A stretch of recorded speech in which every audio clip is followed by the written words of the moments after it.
یہ نواز شریف، زرداری، یہ P D M والے سارے ایک چیز ہیں،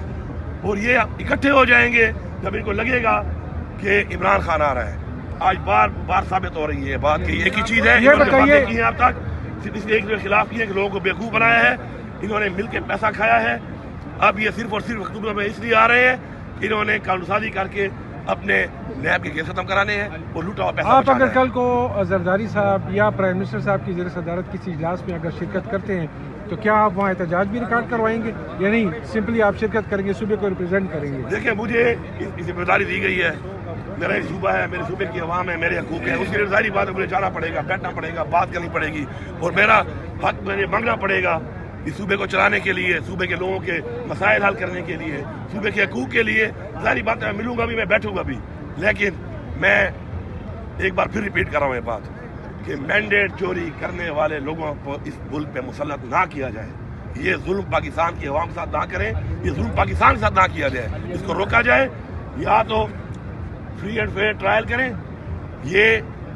ایگزیکٹ جو ریزلٹ ہے اس کو ٹھیک کریں، یا پھر دوبارہ الیکشن کرائیں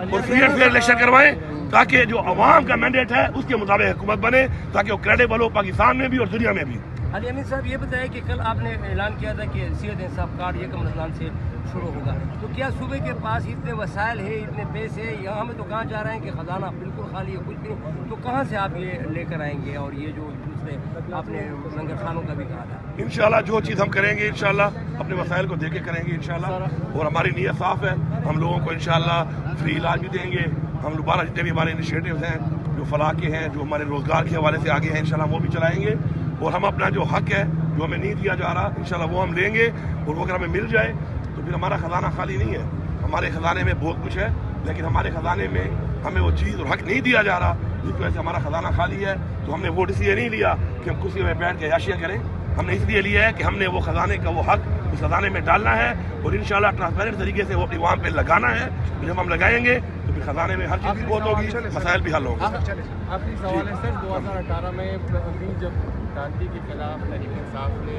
احتجاج کیا تو اس صوبے سے کافی اچھی ٹھیک ٹھاک تعداد میں اس احتجاج میں شرکت ہوتی تھی، کیا اس بار بھی جو آپ لوگ کر رہے ہیں تو کیا اسی طریقے سے احتجاج میں شرکت کریں گے؟ اور اس کے ساتھ اگر کوئی اس کے ساتھ علی امین اس صاحب، حوالے سے اس کے ساتھ ایسا 33 قومی اسمبلی کی سیٹیں، 90 صوبائی اسمبلی کی سیٹیں اس صوبے میں دیے، اور اس صوبے میں یہ احتجاج آپ یہ نہیں سمجھتے ہیں کہ ہمارا بہت محنت زیادہ چوری ہوا ہے، ہماری زیادہ سیٹ تھی، کھلوائیں آپ دیکھیں اس کو۔ پہلی بات تو یہ ہے کہ دیکھیں ہم نظریے کی پالیٹکس کرتے ہیں، ہم نے پہلے ثابت کیا ہے باتوں سے نہیں عمل سے کہ ہم نے اپنی حکومتیں چھوڑی ہے، اس لیے کہ اس وقت بھی ہمیں لگ رہا تھا کہ پاکستان بہت پیچھے چلا جائے گا۔ جب سازش کے تحت عمران خان کی حکومت ہٹائی گئی، ہمیں پتا تھا کہ یہ چور دوبارہ آ گئے، یہ ملک کا بیڑا غرق کر دیں گے، انہوں نے کیا ہے، آپ کے سامنے ہے، بجلی کا یونٹ، پیٹرول کا ریٹ، ڈالر کا ریٹ، مہنگائی، ملک کی معیشت، ملک کا کاروبار، روزگار کہاں تھا اور کہاں چلا گیا۔ اسی لیے ہم نے کہا کہ ٹائم پہ الیکشن کرا رہے، انہوں نے نہیں کرایا۔ آج میں ایک صوبے کا وزیر اعلیٰ ہوں، لیکن میں پھر بھی کہہ رہا ہوں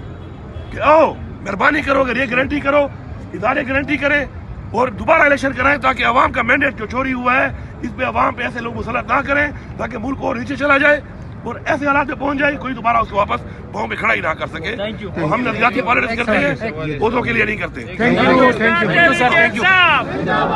تھینک یو۔